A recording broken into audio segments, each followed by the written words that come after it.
troisième fois qu'elle m'appelle. Oui? Allô? Oui, maman? Ça va mon chéri? Bof. Qu'est-ce qui se passe? J'ai un contrôle en ingénierie de mots et je stresse un peu parce que je comprends rien. Oh mais t'as regardé une vidéo sur YouTube? Tu penses qu'il y a une vidéo sur l'analyse temps fréquence sur YouTube? Tu sais l'école et moi ça fait deux, mais il y a des vidéos YouTube sur tout. Ok, peut-être c'est vrai. Mais regarde ça. Bon, je te laisse réviser. Surtout te couche pas après 23h. D'accord, maman. Promis, pas après 23h. Ouais, je te fais confiance hein. Bon, allez, bisous. Bisous. Bon.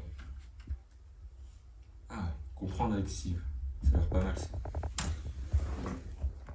Et salut à tous, aujourd'hui on se retrouve pour une nouvelle vidéo de notre série Comprendre avec Sive.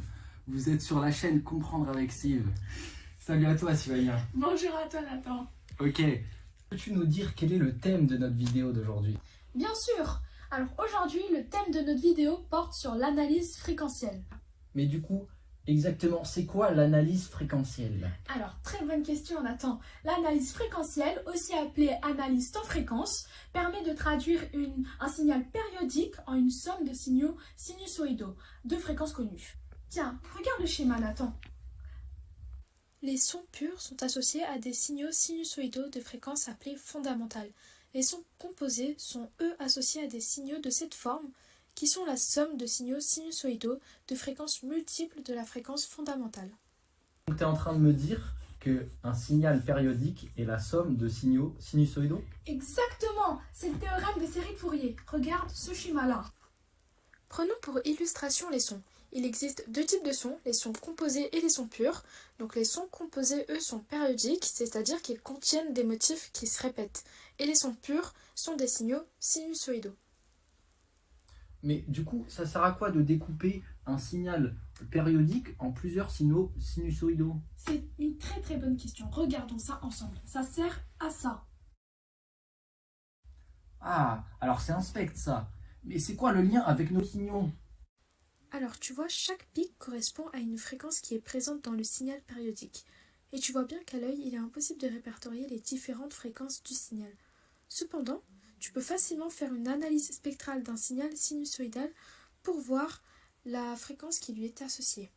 Ah, c'est donc à ça que ça sert, répertorier les différentes fréquences du signal. C'est ça, l'analyse fréquentielle permet d'obtenir un spectre qui contient les amplitudes et les fréquences du signal. Et donc, ça permet de répertorier de manière synthétique un signal qui a au départ une forme assez bizarre. Mais à quoi ça sert de représenter un signal en fonction de ces différentes fréquences? Ça sert à représenter des fréquences d'intérêt. Par exemple, si on connaît le cri d'une baleine, à partir de son enregistrement, on peut effectuer une analyse spectrale et ainsi reconnaître et voir si la fréquence d'intérêt est présente ou non sur le signal. Oui. Oui, bonjour. Alors là, on va fermer l'Institut dans quelques instants. Ah. C'est bon pour vous? Oui, excusez-moi Claire, on y va. Du coup, on se retrouve demain, on va tourner la suite. Au revoir. Allez, on reprend tout le monde. Ok. On va pas avoir la perche là? Si, attention percheur. Excusez-moi, chef. Mais du coup, finalement, c'est bien beau la théorie, mais par rapport à la pratique, quelles sont les applications de l'analyse temps-fréquence dans la vraie vie finalement? Alors, l'analyse fréquentielle, elle est utilisée dans plusieurs domaines d'application, notamment les ingénieurs du son. Ils utilisent un bouton de volume, justement, qui est appelé égaliseur, qui permet juste de sélectionner les fréquences d'intérêt au sein d'un signal pour pouvoir les augmenter ou les diminuer. Donc ça permet ainsi d'éviter d'augmenter ou de diminuer tout le signal présent dans un son. Voilà. Et tu savais que toi, tu faisais aussi une analyse fréquentielle en temps réel ou pas? Ton oreille l'effectue. En temps réel? Non, je savais pas. Si, bien sûr. Et est-ce qu'avec tout ce qu'on a dit, tu peux savoir un petit peu pourquoi ou non? Ah, maintenant que tu le dis, oui, c'est grâce à ça que je peux différencier un La d'un piano et le La d'une guitare par exemple. Oui. Parce que du coup, leurs harmoniques sont différents, est-ce que j'ai compris? Exactement, leurs fondamentales sont les mêmes et leurs harmoniques différentes. Et c'est aussi ça qui permet de distinguer la voix d'un proche. Ah, ça veut dire que depuis ma tendre enfance, je fais des analyses fréquentielles en permanence? C'est ça, exactement. Et bah merci à toi en tout cas Sylvania pour toutes ces explications. En tout cas, on arrive à la fin de cette vidéo. J'espère que vous avez kiffé et compris tout ce qu'elle a raconté. Si c'est le cas, n'hésitez pas à liker, partager, commenter et ne zappez pas les pubs. Allez, ciao! Bon, le contrôle va commencer. Vous avez 24 minutes et 32 minutes pour les tiers-temps. T'inquiète pas, si tu arrives pas, tu pourras peut-être te rattraper en sport ou en art plastique.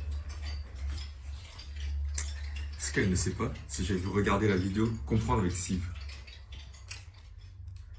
Voilà, je vous rends les copies. Ça, c'est pour vous. Les notes sont globalement très bien. Voilà. Il doit y avoir un souci, madame. J'ai eu 17 et lui, il a eu 20. Comment t'as fait? T'as triché?